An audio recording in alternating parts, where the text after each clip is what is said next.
Hey everyone, very very good morning to all of you guys.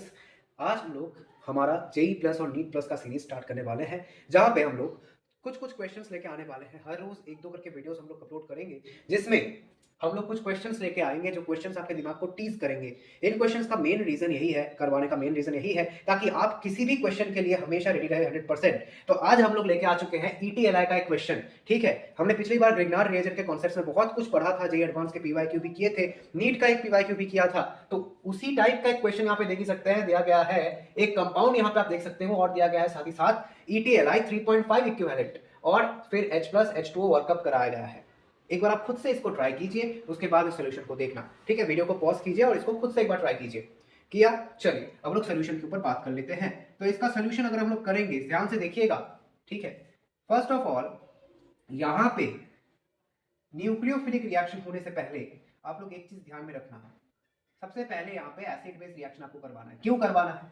यहाँ पे देखो, ये जो हाइड्रोजन है ये काफी अच्छा खासा एसिडिक है, और आपको पता है कि ईटीएलआई जो भी एलआई वाले ऑर्गेनिक मेटालिक कंपाउंड्स होते हैं उनका परसेंटेज यानी फैक्टर सबसे ज्यादा होता है, यानी उनका रिएक्टिविटी सबसे ज्यादा होगा।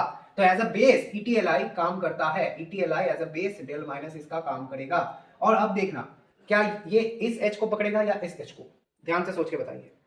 ऑफ कोर्स ये इस H को पकड़ेगा, क्योंकि यहाँ पे देखो डबल बॉन्ड O का भी माइनस आई इफेक्ट लग रहा है, तो ये ज्यादा एसिडिक है। तो ये ईटी क्या करेगा, इस H को पहले पकड़ेगा, और फिर यहाँ पे क्या होगा, देखो एक इक्विवेलेंट हमने यूज कर लिया। ठीक है, एक इक्विवेलेंट यूज कर लिया, ध्यान में रखना।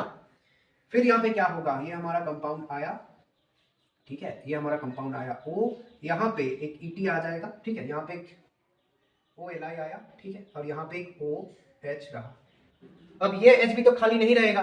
ठीक है, ये O माइनस Li प्लस कर देते, सॉरी Li प्लस कर देते इसको। अब ये H तो खाली नहीं रहने वाला। ठीक है, ये H भी तो खाली नहीं रहेगा, इसको भी एक ईटीएलआई चुरा के लेके जाएगा, इसको भी ये डेल माइनस लेके भाग जाएगा। ठीक है, तो फिर यहाँ पे एक और इक्विवेलेंट हमने यूज कर लिया, तो क्या मिल रहा है आपको, देखो double bond O minus Li plus, और यहाँ पे भी एक O माइनस Li प्लस आ गया। ठीक है, अब ध्यान से देखना, यहाँ पे एक कीटोन है, यहाँ पे भी एक और ईटीएलआई काम कर सकता है, यस और नो? एक और इक्विवेलेंट हम लोग ले लेते हैं। ठीक है, इक्विवेलेंट ले लेते हैं। ये ईटी माइनस को मैं दिखा रहा हूँ, डेल माइनस को, ये यहाँ पे अटैक करके इसको इधर घुमाएगा, तो फिर आपको क्या मिलेगा?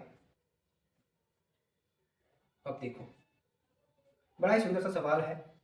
यहाँ पे ईटी आया, यहाँ पे O माइनस है, Li प्लस है, यहाँ पे O माइनस है, Li प्लस है, यहाँ पे O माइनस है, Li प्लस है। समझ में आया आपको? अब यहाँ से देखना, सोच के देखना। ठीक है, थोड़ा सा सोच के देखो, अब क्या होगा। क्या यहाँ पे और रिएक्शन करवाना पॉसिबल है ईटीएलआई का? क्या और पॉसिबल है? I don't think so. यहाँ पे आप कहाँ रिएक्ट कराओगे, और तो पॉसिबल नहीं है। इसका मतलब आपको H प्लस H2O देके वर्कअप करवाना पड़ेगा। H प्लस H2O दिया हमने, यानी यहाँ पे क्या होगा, एसिड का हमने इंट्रोडक्शन कराया। तो ये जितने भी Li प्लस थे वो सारे के सारे OH बन गए, और यहाँ पे एक ET आ गया, यस और नो? यहाँ पे एक ET आ गया। ठीक है, अब सिस्टम में इस H को इसने, अब ये सारे के सारे Li H से रिप्लेस हो गए, बट अभी भी सिस्टम में H प्लस तो बहुत ज्यादा है, यस और नो? H प्लस कभी भी बहुत ज्यादा है। तो फिर ये क्या करेगा, कोई भी ऑक्सीजन का डबल बॉन्ड, कोई भी OH का डबल बॉन्ड इस H को पकड़ेगा, और यहाँ पे क्या होगा, यहाँ पे क्या होगा, एक OH2 प्लस बन गया ये। ठीक है, यहाँ पे OH आया, यहाँ पे ET आया, और यहाँ पे ये OH आ गया। अब आप लोग ध्यान से देखना। ठीक है, अब ध्यान से देखना आप लोग कि क्या हो रहा है। यहाँ पे ना, ये तो एक अच्छा खासा लिविंग ग्रुप है, OH2 प्लस तो बढ़िया लिविंग ग्रुप है ना? OH2 प्लस एक बहुत बढ़िया लिविंग ग्रुप है। तो क्या हो रहा है, यहाँ पे ये ऑक्सीजन का लोन पेयर यहाँ आता है और इस OH2 प्लस को निकाल देता है, और यहाँ पे क्या होता है, यहाँ पे एक इस टाइप का OH आया, यहाँ पे ET जैसा था, यहाँ पे वाटर निकल गया, H2O निकला, और ऊपर यहाँ पे OH जैसा था, और यहाँ पे क्योंकि लोन पेयर से इसने अटैक किया तो यहाँ पे O के ऊपर प्लस आया। अब O के ऊपर जब प्लस आता है तो वो क्या होता है, पागल हो जाता है, उसको इलेक्ट्रॉन चाहिए होता है। तो यहाँ पे आपको पता है, जब ऐसा केस आता है तब हाइड्रोजन अपने आप को सेक्रीफाइस करता है। तो यहाँ पे जो पानी निकला ना, इस वाटर का लोन पेयर यहाँ पे आएगा और इसको घुमा देगा, तो फिर हमारा फाइनल प्रोडक्ट यहाँ पे मिल रहा है। कुछ इस तरीके से हमारा फाइनल प्रोडक्ट आ गया। समझ में आया आप सबको? ये है हमारा फाइनल प्रोडक्ट, ये हमारा आंसर आ गया। समझ में आया सब सबको? आई होप आज का ये कंसेप्ट आपको बहुत अच्छा लगा होगा। अब यहाँ पे देखो, हमने कितने यूज किए, 1 2 3 3 इक्विवेलेंट यूज किए। अब तो पॉइंट इक्विवेलेंट बच गया, 0.5 तो बच गया ना। अब ये 0.5 इक्विवेलेंट गया कहाँ पे, ये 0.5 इक्विवेलेंट कहां पे गया? आंसर है यहां पे जब हमने H+H2O दिया, अब यहां पे क्या किया? यहां पे एसिडिफिकेशन किया। एसिडिफिकेशन करने से ऑर्गेनोमेटेलिक कंपाउंड सारे के सारे डीजेनरेट कर जाते हैं, तो वही यहां पे हुआ और ये 0.5 इक्विवेलेंट डीजेनरेट कर गया।